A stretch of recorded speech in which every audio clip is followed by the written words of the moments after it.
Hi, I'm Rob Vanstone. Welcome to the 41st edition of the Leader Post Rider Rumblings podcast. I finally got the number right. I've been failing at this since probably number 2, but I've decided that I can remember the number by associating it with a Rough Rider uniform number. So I told myself last week that this week would be Tyrone Brackenridge. There you go. Number 41. So I got that right, and I'm kind of proud of myself. Our guest is Trent Fraser. He's with us for his second appearance. This is number 2 for Trent Fraser. Yeah. We had so much fun last week, and tangentially we didn't get to some of the things I thought we were going to get to because we talked a lot about the sort of how the riders got to the point that they're at now. But we never actually talked about the current edition of the football team. So leaving that wide swath of material available to us, I thought, why not do this again? And Trent's such a lovely and engaging guest. I thought I would invite him back. So Trent Fraser, thank you again for joining us. Well, it begs a question too, Rob, is that if Murray's not here and I'm not here, then you don't have that many friends, correct? That is absolutely true. Yeah, I get it. And I don't even have a dog anymore, so if you and Murray won't do the show next week, I have to rent a goldfish from somebody and just have it swim around here and do a soliloquy for a while. So engaging conversation. It will be. Well, if there was a goldfish here and you there, we'd probably end up with more enlightened dialogue. Yeah. So we're going to begin today, as we do every week, with questions from viewers of the podcast. We didn't get any last week, so let's get on with the podcast. If you have any questions, that'll be a miracle, but feel free to email them to me at rvanstone@postmedia.com. That's rvanstone@postmedia.com, and we'll be pleased to read the questions if we get any. So, yeah. So the 2019 Rough Riders.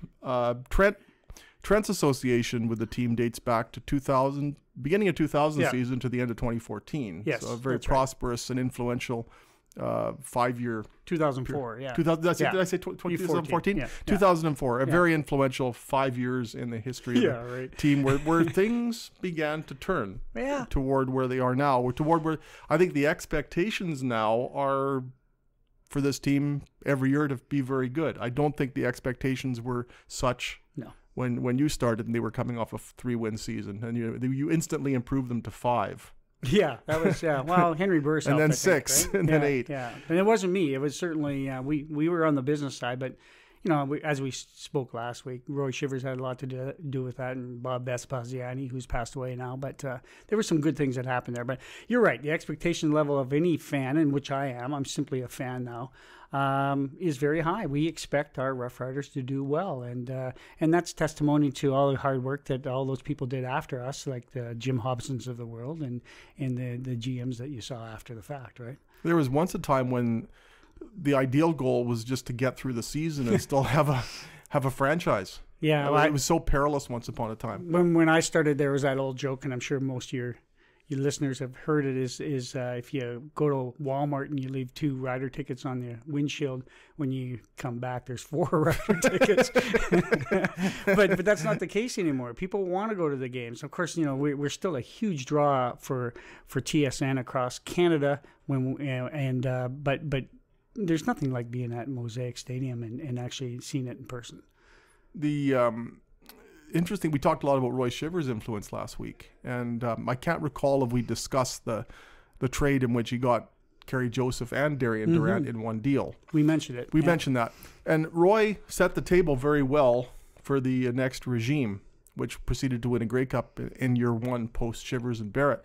I thought an interesting starting point would be what kind of shape did Chris Jones leave the team in? Because I think generally pretty good. Yeah. But the one thing he didn't do, and the one thing that I think differentiates him from Roy Shivers and what he did, was leave a quarterback. Well, the quarterback position is so important in this league, and Jeremy, I think the world of Jeremy O'Day. I think he's going to be a great general manager. He's truly one of us. He's a Saskatchewan kind of guy, even though I don't think he's originally from here. But Lockport, New York. Yeah, there you go. And he's certainly planted roots here, and certainly one of us in Saskatchewan. And that's what I think he's going to be great. He's going to do a super job, and I can't wait till he gets into the draft, which is when, Rob? Coming up in April, May? It's early May, I think. May. So, but in terms of quarterback, yeah, he's, Claros is probably the big question for going into this year, and I think he's a good quarterback. Again, I'm speaking as a fan, but he needs to remain unhurt, and truth be told, he's got a lot of people that he can go to in the air and on the ground. Well, they've certainly improved the running game with William Powell. Yeah, Powell's going to be interesting. That was a tremendous signing. He lit us up a couple times. Oh yeah. So I'm glad he's on our side now. I still wonder about the receiving core. Yeah. Again, we go back to Roy, and in year one, Roy finds Curtis Marsh. Yeah.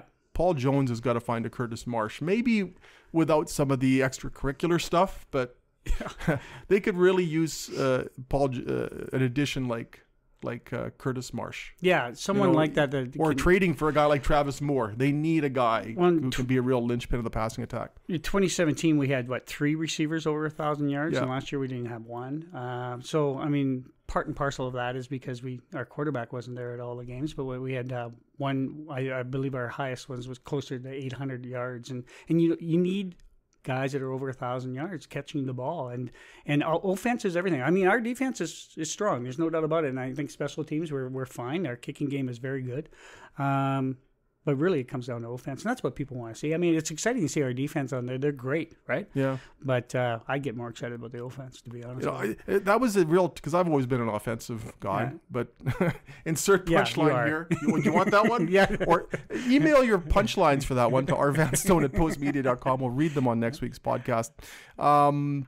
But honestly, I thought when the Riders were on defense last year, that's when I really got interested in what they were doing. The offense was like, okay, just don't turn the ball over.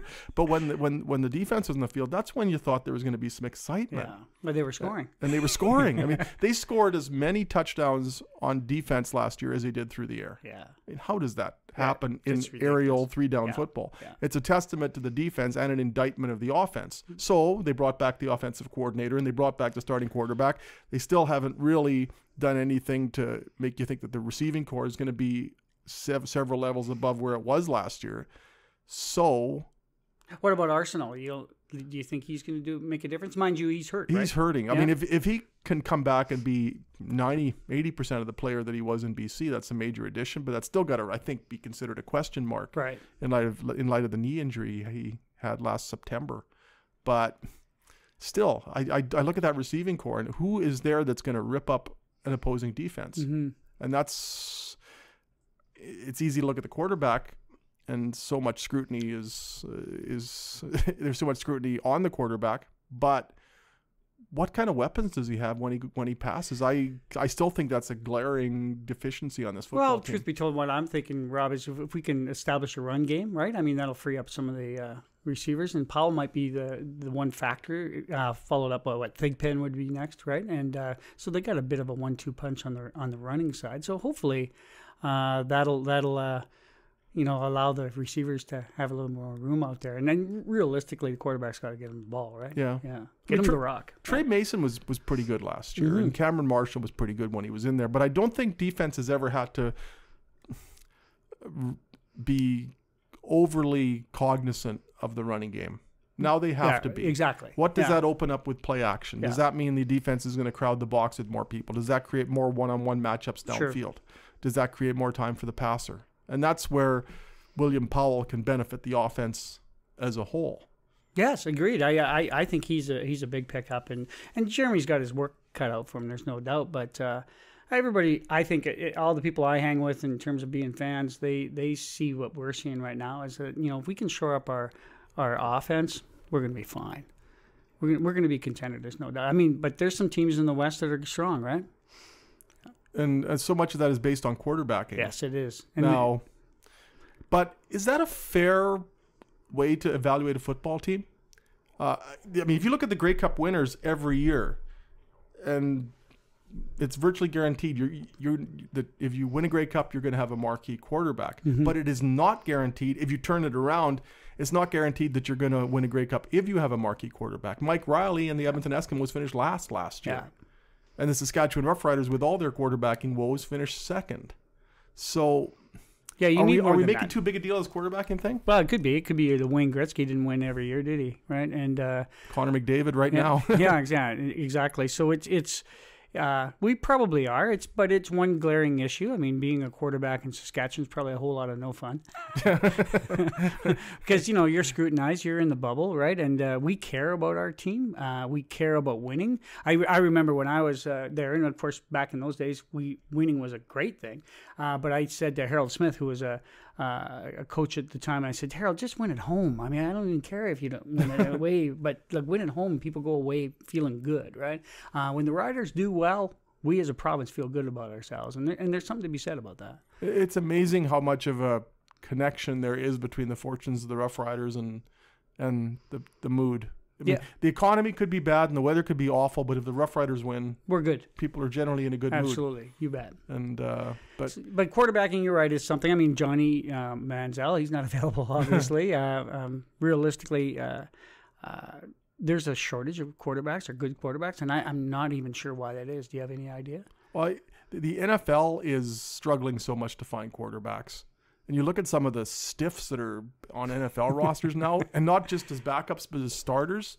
So if they're struggling, and if you look at the quarterbacks in the Alliance of American Football, some of the few names that I recognize on that list are only names I recognize because they were awful in the Canadian Football League. Yeah, they were third stringers or something like that, right? Yeah. So if the AAF can't find quarterbacks, and the National Football League is really struggling to fill out the quarterbacking depth chart, I think it permeates to the Canadian Football League. Yeah, no doubt. Yeah, and we do make a big deal of it. But obviously, the ones that win the Grey Cup, they tend to have a great quarterback, right? Yeah. But it doesn't necessitate the fact, what you said earlier, that in fact you'll win. I mean, even Henry Burris's first year with the Rough Riders, they won 5 games and he threw 30 touchdown passes. Yeah. And so there's other elements that you need, but I look at Zach Collaros, and there's a couple of ways of looking at it. I don't think he had the greatest weapons to work with last year, so that encumbered him. But I keep going back to that game in Calgary where they won in Calgary, and Zach Collaros played tremendously. Yes. They went in there, and the offense wasn't a concern that day. The fact that their receivers weren't a great crew didn't really seem to matter.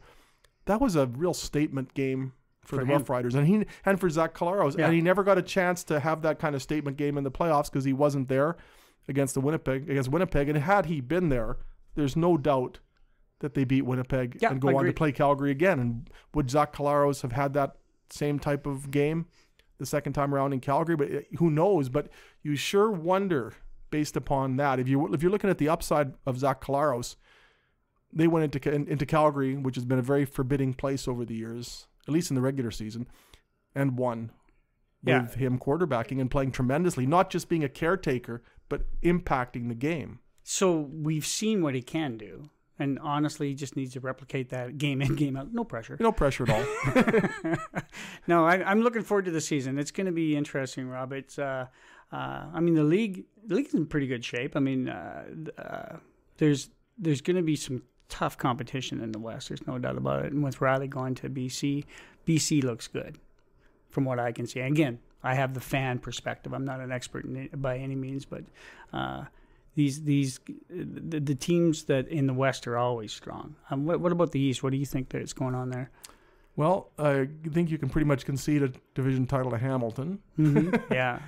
After that, you've got question marks with every team as far as the quarterbacking is concerned. And again, we go back to quarterbacking. And again, maybe that's an oversimplification. But Jeremiah Mazzoli's coming off a really good year. Yes. Ottawa lost a ton of players in free agency. They signed Jonathan Jennings, but they didn't really. They lost a lot more than they gained. Marcel Desjardins pretty astute though, whereas in Montreal, giving up 2 first-round draft choices for Johnny Manziel, they'll be paying for that for a while, and now they still have no idea who the quarterback's going to be. So a lot of times you have to compare yourself to what's out there, right, and do a competitive analysis. And if you do that, quite frankly, we do that in business all the time, but if you do that in football, we're still going to be all right. I mean, there's a lot of teams worse shape than we are. Plus, if you look at it, even though the West is loaded with quarterbacks and the East isn't. The Riders still have 8 games against the East. Yes, exactly. So I think you could look at that and say, well, they should be able to pull 6 or 7 victories out of the East.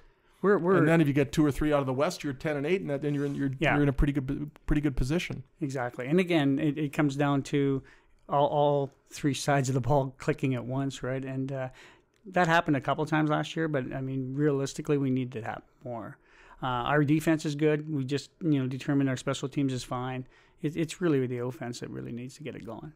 And there's sort of the Paul Jones factor too, and Jeremy O'Day alluded to that early in free agency, where he said part of their philosophy is going to be to try to develop people that into stars. I mean, nobody had really heard of Duke Williams before he became a tremendous football player. I remember Weston Dressler showing up in 2008. Yes. Nobody really... I don't even think they announced his signing. It was right before training camp. And if they did, it was like the 5th paragraph of a press release. And it's like, Weston Dressler, who is this guy?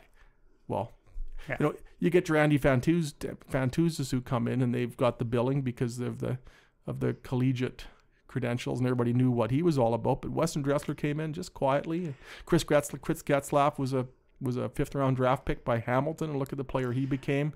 Joey Walters was a waiver pickup from Winnipeg. One of your favorites. I love Joey Walters. But you mentioned a couple Canadians in there, right? I mean, I think we talked about it last week a little bit. We touched on it anyway, is that having good Canadians is important. Maybe, this draft, I'm not sure exactly what we have for talent in terms of receivers available to us, but maybe Jeremy can find one of those gold nuggets. Right? And they're going to need that along the receiving core too, because Rob Bagg isn't going to be back. They've signed Corey Watson, but he's almost 35 years old.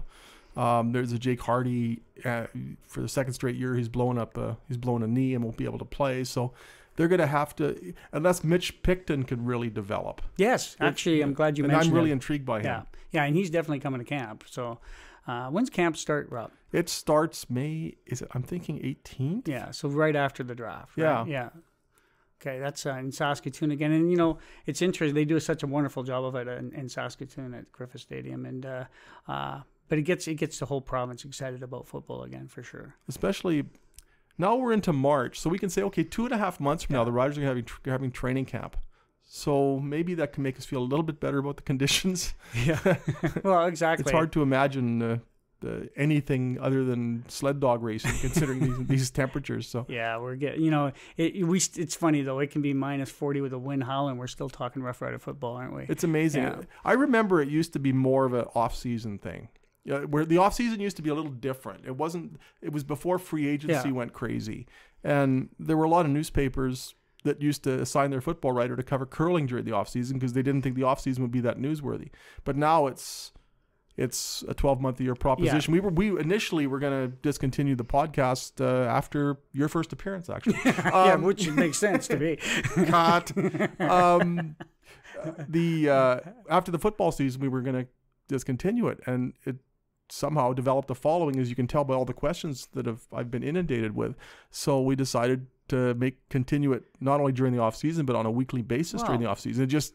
There does seem to be an audience for it, believe it or not. Well, and there's no doubt there is, but we are a sports crazy province. You take a look at what's happening with the Myers curling rink that's playing in the Briar right now. I mean, people are pretty excited about that group of 4. Hockey's still big in this province. It's not going away. I'm a big hockey fan, and from the dub right to the NHL, and we talk about that too. But Rough Riders is inserted all the time. You take a look at the front page of that paper that you work with. It's normally Rough Riders on the front page in the middle of winter. It's amazing. Yeah. It just doesn't relent. I went to the Pats game the other day, and as on my way to my seat, I had 2 people stop me.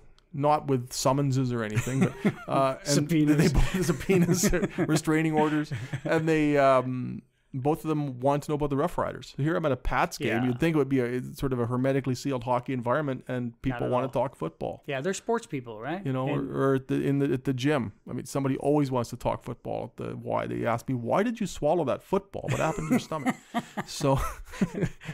Well, you're working out. That's good. Yeah, Rob. We're trying. Yeah. So it really is amazing, and it's really evolved over the years. Mm-hmm. I think, honestly, what we talked about last week, the resurrection of the Rough Riders back in the early part of this century, that really was the catalyst for, the exciting. I mean, again, we talked about the fact that the economy changed. people started feeling good about it. They were engaged with the football club, and that hasn't gone away. No. I mean, when you win in 2007, you win in 2013, win at home in 2013, by the way, which is one of the coolest nights I've ever been part of, people, you can't help but be excited about this professional football club. What made that night so cool? Yeah, The Riders beat Hamilton, I recall. Yeah, I think so. And it really wasn't because Everybody's got a personal story about it. Tom Hanks was in the crowd. I mean, that was all right. But no, actually, for me... I met him, by the way. Did you That really? was my big coup for the day. I interviewed Tom Hanks before the game. Oh, yeah, right. I read that. He said, I love your Rider coverage. Yeah, you did not. Yeah, exactly. I did interview him, though. Yeah, and anyway, sorry. I think I read that, probably. And it wasn't fiction.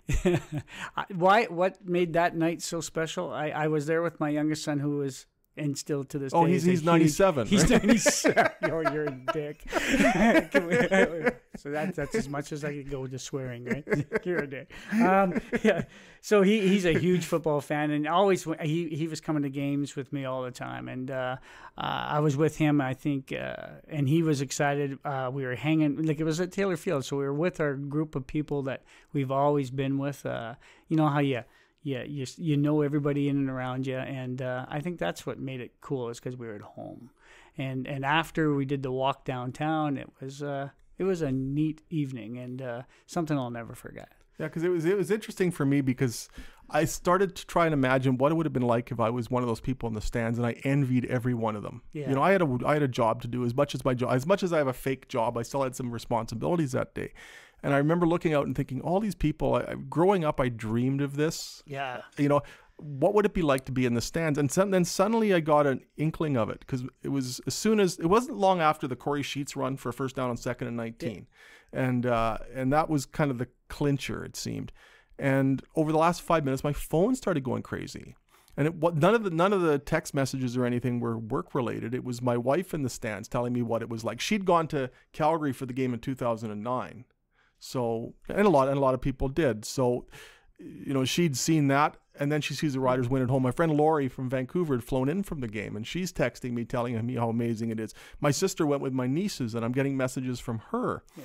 And then suddenly you're seeing what it means to your friends and people who are close to you. And there was such a communal thing about it. Communal aspect to it. I remember Peyton and I went, my son Peyton and I went early, because the weather was actually pretty good for that game. But if you remember the week before, it was horribly cold. Tiger Cats got frostbitten. It was I like to put a little hot sauce on my hot dog before the game, and the hot sauce was frozen that day, right? So Wow. you know it's cold, right?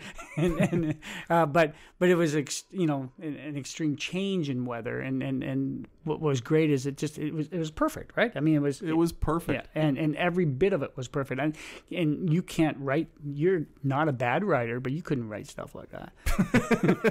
I tried that day, but I thought about it that day, and I thought all the things that have traditionally gone against the Rough Riders were in their favor that day. You look at all the Grey Cup misfortune that they've had, and all the fluky things and unfathomable things that have happened. And you look at the 13th man as one extreme, and Tony Gabriel's not far from that, and the Ian Sunter field goal in 72 isn't far from that. But then you look at a fortuitous bounce when Darian Durant fumbles and Corey Sheets gains 39 yards in the play. Now, once upon a time, that play would have gone in the other direction. Yeah, Darian Durant fumbled 3 times that day. Nobody remembers that because of everything else that went in their favor. It was just like, there was this one big payback for all the misery. The cold weather, which prevented them from getting to the Grey Cup in 1970, just evaporated for a day. And it was just a perfect day. I often thought after that game about all the people that probably felt like I did, just like we were finally vindicated, right? Yeah. Is the Tom Shepherds, the Larry Muellers, the Jill McDougals, the Alan Fords. I mean, all the people that worked in the background. Of course, that's where I come from. But all those people that spent a ton of time, and when we won, we were great, but we lost a lot. Yeah, and and painfully it was and painful. unfathomably at Yeah. times. I remember driving, because I had a Rough Rider vehicle when I was with the Rough Riders. When I first started out, people used to flip me the bird, right? Until we got, 2003, 2004, and then things started turning around, and then they were honking and waving, right? So there was a big shift back in those days. But You're right. Your rider vehicle went 3 yards and then 4 yards, and then you punted, right? and then flat tire. That's pretty much it. Yeah. So Sorry. No, but that's about right. It changed them tremendously over the years, and that's great. I mean, 2013 kind of. I would love to see us replicate something like that, but it's not going to happen. It's. I don't think you can ever match that one. I don't know why we got off on this tangent about 2013, but so many things come to mind, and and now they aspire to host the Grey Cup. Well, they are hosting the Grey Cup again in 2020. And the thing I remember is Riders are up 31-6 at halftime. So I thought, okay, this might be one of the rare columns that somebody's actually going to read. So I better make this good, So I popped open the laptop, and over the halftime show, I started, with all apologies to Headley, I started writing my column. That was the flipping snowmobiles, wasn't it? I don't even recall. Yeah, it was. It was right in front of us. I thought I got a great head start on my column here. So for about a half hour, I started writing my column, and then in the third quarter, Hamilton kind of starts creeping back into the game, and suddenly Henry Burris scores to make it 31-16, and I thought, the Montreal Alouettes trailed by 16 points with a lot less time than this and won, and I took my laptop, and without even saving the file, I just went, I'm not writing anymore. And and I just left it shut. And a lot of people wish that would have been it. It should have been for good, right? But I thought I don't want to jinx this. I remember when Darian scored in the 2009 Grey Cup to put them ahead 27-16, and I turned to my right. Ian Hamilton was sitting to my right at the at McMahon Stadium. I turned to my right and I said, "Well, Darian Durant just made himself a lot of money." Yeah. And it was just like, Riders have won the Grey Cup. So I thought about that, and then I thought about having written, by that point, about 500 words and how glorious it was that the Riders won the Grey Cup at home, and I just went, bang. And after Corey Sheets had that run, and Taj Smith with a great block, by the way, I kind of, okay, maybe I can open this a little bit. But I thought, am I going to have this on my tombstone, this 500-word... Because somebody would find it. Yeah, just the Riders did win that Grey Cup. And then I remember allowing myself a few seconds after the game to look around and say, okay, this is really cool. Yeah, we never left the stadium for I don't know how long after. It was like we were one of the last to leave just because you didn't want to leave. Yeah, and then we went downtown, and it was just brilliant, right? So what a way to really say goodbye to Taylor Field. Yeah. So you spoke of the 2020 Grey Cup. That is going to be great whether we're in it or not. I would love it if we're in it. The festival aspect will be unlike anything we could ever fathom. It'll be amazing because it's all on one spot, and it's never been done before. And to have, you basically go to Everard's Place, and everything is there. All the other teams are there, all the festivities, and it's going to be a wonderful experience. Will your foot have healed by then, so you can get around? I'm gonna be all right. Yeah, I'll get this cast off in a couple of weeks, so we're good. Well, we've talked about some cast-offs before discussing the quarterbacks. So. I'm sorry. Yeah, plenty. Anything else you'd like to opine about Rough Rider related? No, you know what? I think we covered it off. I appreciate the fact that I had a small little. It was really small. Really small to do with the team. You can't even see it with a microscope small. But there's a few of us. That kind of small. Yeah, but it's as a fan now and a fan before I was at the Riders. It's part and parcel why we stay in this province, right? In this bloody cold weather. It's kind of interwoven into us, and it's part of us, right? And I can't imagine not going to a football game. I remember I was able to, my dad had never, he's passed away now, but my dad had never been to a football game, and I got him Club East seats in the old Taylor Field when I was working there, and I'd never seen a man, I think he was in his 70s at the time, just absolutely thrilled. Man. But it almost, it's emotional when you talk about it, right? But he had never, ever, he's a farmer, he listened, he loved the team. It doesn't mean that, if you don't come to the games, it doesn't mean you're not a fan. No. You are a fan whether you're living in Toronto or wherever, right? And you're paying for that stadium even if you've never heard of a football. That's right. So it's I guess when I say it's interwoven into us, I believe it is, and that's why for me I was proud to be part of it and proud to be a fan. Well, my dad was never a big football fan. The only time you'd see him at the stadium was when he was picking me up after the game sometimes. And I remember the Riders beat Edmonton 40-0 on August 15th, 1976. And Dad picked me up outside the stadium, and we drove to Winnipeg because he took me there for an architectural convention. He was the architect. Right. I was 12, and I think the only time I ever saw him close to the stadium was when we went to. He had to pick me up because we had to go to Winnipeg, and then we checked into the lobby of the Winnipeg Hotel, and the Bay City Rollers were standing right there. So you really got excited. Oh then. Boy, there's Les McEwen and Woody Woods, and whatever, Derek Longmuir. Well, you know them all. My wife they were big when I was 12, and so that's about as close as Dad ever got. But Mom was always the big football fan. As Mom, I always went to the games with, and so it was. I wish Mom could have been at the Grey Cup in 2013. She's got some mobility issues that have plagued not only her but some of the running backs over the years, and I always wished Mom had been able to see them win a Grey Cup in person. I think all your listeners would have that same kind of story where it's passed down from generation to generation. I have a granddaughter now in Calgary, and what did I buy her? Of course, I bought her nothing but Rough Rider gear, right? Because she's not growing up to be a Stamps fan. We can't have that happen, right? And her it would bug you though, so I'm sure she could have fun. Oh yeah, my son-in-law would. He's kind of like you. He would love the fact that she was wearing Stampeder stuff, but she won't be allowed in the house. So no, it's true that it gets passed on from generation to generation. It's never going to stop. But I feel bad because Mom and I were at the Tony Gabriel game, and we actually went to the West Final in '72. And that was my first plane ride. We saw the Riders beat Winnipeg 27-24. See, that's cool. We flew there that morning, went to the game, stayed at the same hotel that the Bay City Rollers were in, actually, 4 years later, and then came back. And then in '76, we were at the Tony Gabriel game. And I always thought, I just wish Mom had been able to go to see the Riders win. So when they got to the Grey Cup in 2007, I phoned Dave Ash at Dash Tours, and I basically booked a tour package for Mom to go to Toronto because I wanted her to see the Riders in a Grey Cup and hopefully win. She didn't go? And she didn't want to go because she didn't want to leave her dog unattended. Her dog Flutie. So she was really grateful, but she says, I can't leave my dog for a few days. And so she didn't go. Yeah, and the trip was Dave had my visa number. Dave would have taken care of it. It was all set. Yeah. It was all set. And I wish to this day I'd been more insistent that she go. She could have even taken her dog. She's still with us, Rob? Yes, she is. She turns 85 on March 24th. Oh, cool. Peyton Manning's 43rd birthday.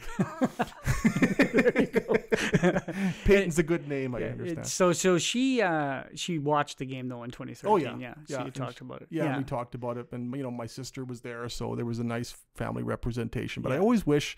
And I realize this is often a big tangent. But when you mentioned your dad, I thought, gee, I wish Mom had seen them win a Grey Cup. And if they're in there in 2020, I'll get people to carry her into the stadium. Yeah, my dad, if I have to. Well, my dad flew a Rough Rider flag at the farm, and till the day he died. Right? It's kind of cool, but it means something, right? Yeah, it truly does. That's why we've gone on as long as we have. Yeah, you bet. And it's been such a pleasure to have you with us. You're the first back-to-back special guest we've ever had, and we're so appreciative, Trent, that we're not going to have you back next week. Fair enough. Murray McCormick is back from Mexico next week, so ratings go down. Yeah, we're so much for that. We've peaked here, but I hope you'll join us again during the season because I'd love to continue this. So excellent, thanks, Rob. Trent Fraser, thanks so much. I'm Rob Vanstone, and I got to read this again. Please rate us on iTunes and leave a review. It helps us grow the podcast. Nailed the first paragraph. Yeah, well done. Thank you. If you'd like to send us a question, here we go again, insert laugh track, you can email me at rvanstone@postmedia.com and we might read your question on the show. For Trent Fraser, I'm Rob Vanstone. Thanks so much. We'll do this next week for number 42. Eddie Lowe. Take care.